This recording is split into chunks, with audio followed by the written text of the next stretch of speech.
India में आप teacher से लेकर के किसी स्टूडेंट तक को पूछ लो, किसी को भी इंडियन एजुकेशन सिस्टम पसंद नहीं है। ऑलमोस्ट हर क्रिएटर इस पर एक वीडियो बना चुका है, इंक्लूडिंग मी। और ये एक फैशन सा बन चुका है कि एजुकेशन सिस्टम पर वीडियो बनाओ, उसे गालियां दो, उसे जलील करो और व्यूज छाप करके चला जाओ। लेकिन आज इस वीडियो में हमारा पर्पस है सोल्यूशन का।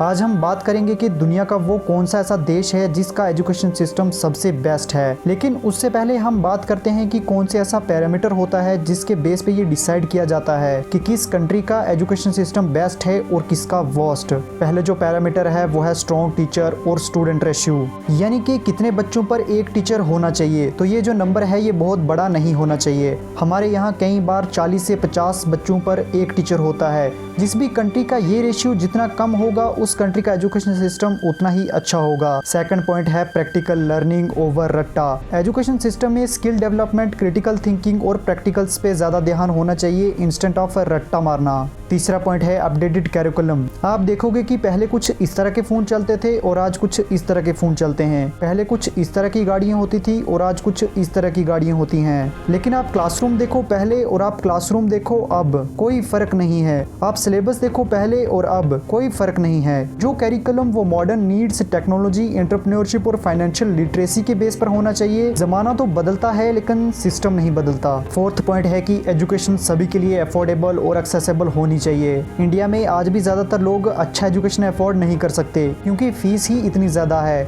और ये पैरामीटर यही कहता है कि बेस्ट सिस्टम वो है जहाँ पे एजुकेशन सबके लिए अफोर्डेबल और एक्सेसिबल हो। फिफ्थ पॉइंट है focus on mental and emotional wellbeing. ऐसा एजुकेशन सिस्टम जो कि बच्चों की मेंटल हेल्थ और इमोशंस पर ध्यान दे, ना कि उसकी पूरी जिंदगी टेंशन से भर दे। सिक्स्थ पॉइंट है encourage creativity and problem solving. सिर्फ थ्योरी पर ध्यान ना दे करके कुछ ऐसा किया जाए जिसे स्टूडेंट खुद प्रॉब्लम को सॉल्व करे और आउट ऑफ बॉक्स सोचे। और सेवंथ पॉइंट है किसी भी स्टूडेंट को पूरी फ्रीडम होनी चाहिए उसे अपने सब्जेक्ट्स और कैरियर चूज करने की। ये तो थे वो फैक्टर्स जो कि किसी भी सिस्टम को बेस्ट बनाते हैं। अब हम बात करते हैं उन फैक्टर्स के बारे में बहुत ही शॉर्ट में जो कि किसी भी सिस्टम को घटिया बनाते हैं। पहला पैरामीटर आउटडेटेड सिलेबस। दूसरा है सिर्फ और सिर्फ फोकस करना एग्जाम्स पर और मार्क्स पर। तीसरा है प्रैक्टिकल नॉलेज नहीं होना। फोर्थ है अनक्वालिफाइड और अनमोटिवेटेड टीचर। हमारे यहाँ 12th पास करने के बाद कोई भी टीचर बन जाता है और एक टीचर की कई जगहों पर मुश्किल से 4 से 5 हजार रुपए की सैलरी होती है। फिफ्थ पॉइंट है एक्सपेंसिव एंड एक्सक्लूसिव। कई बार कई सारी अपॉर्चुनिटीज सिर्फ अमीरों को मिल जाती है और बाकी के लिए एक लिमिट लग जाती है। सिक्स्थ पॉइंट है सभी को एक जैसा पढ़ाना और सभी को एक ही अंदाज में पढ़ाना, जबकि हर बच्चा अलग होता है। सेवंथ पॉइंट इंफ्रास्ट्रक्चर और रिसोर्सेज की कमी। जैसे कि मैंने आपको पहले कहा था कि दुनिया पहले ऐसी थी अब ऐसी हो चुकी है, लेकिन क्लासरूम तब भी ऐसे थे और आज भी ऐसे ही हैं। एट्थ पॉइंट है नो स्किल बेस्ड लर्निंग। आपको ऐसी कौन सी चीज याद है जो आपने स्कूल से सीखी है, अपने अंदर कोई स्किल डेवलप कर दिया। लास्ट पॉइंट है no focus on mental health. जिस सिस्टम में स्टूडेंट की एंजाइटी, उसका स्ट्रेस, उसका डिप्रेशन, उसकी टेंशन को इग्नोर किया जाता है, वो सिस्टम सबसे ज्यादा बेकार माना जाता है। तो ये तो बात की हमने उन फीचर्स के बारे में जो किसी भी सिस्टम को बेस्ट या वर्स्ट बनाते हैं। अब हम बात करते हैं कि कौन सा ऐसा देश है जिसका सिस्टम को सबसे बेस्ट माना जाता है, और वो है फिनलैंड का एजुकेशन सिस्टम, जहां पर बच्चे स्कूल जाकर बोर नहीं होते। फिनलैंड में कोई कंपैरिजन नहीं होता, कोई रैंकिंग सिस्टम नहीं है। यहाँ पर स्टूडेंट को उनके मार्क्स के बेस पर जज नहीं किया जाता। और भी पॉइंट्स के बारे में हम बात करते हैं, जैसे यहाँ पर कोई भी एग्जाम्स नहीं होते। जी हाँ, आपने बिल्कुल सही सुना, 16 साल तक की उम्र में कोई भी एग्जाम यहाँ नहीं होते। तो सवाल आता है कि बच्चों की डेवलपमेंट कैसे होगी।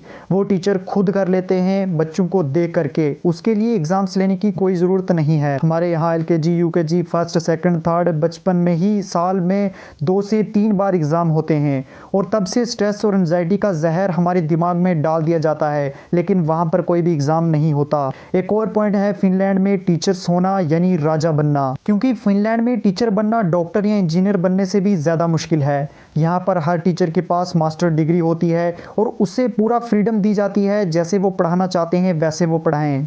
और वहाँ पर टीचर की एवरेज सैलरी होती है 3 लाख पर मंथ, जो कि USA से भी ज्यादा है। एक और पॉइंट है होमवर्क। वो क्या होता है, वहाँ के बच्चों को बहुत ही कम होमवर्क दिया जाता है। उनका मानना यह है कि स्कूल ही काफी है बच्चों को सिखाने के लिए। क्योंकि स्कूल के बाद बच्चे एक्सप्लोर करेंगे, गेम खेलेंगे, अपनी हॉबी को टाइम देंगे। अगर वो स्कूल के बाद भी पढ़ाई करेंगे तो उनके पास टाइम बचेगा कहाँ से। एक और पॉइंट आता है, school time is equal to chill more. बच्चे 6 से 8 घंटे स्कूल में बिताते हैं और उसके बाद फिर ट्यूशन में और उसके बाद फिर घर बैठ कर होमवर्क करते रहते हैं। लेकिन फिनलैंड में बच्चे 4 से 5 घंटे स्कूल जाते हैं और बीच में भी ब्रेक्स होते हैं।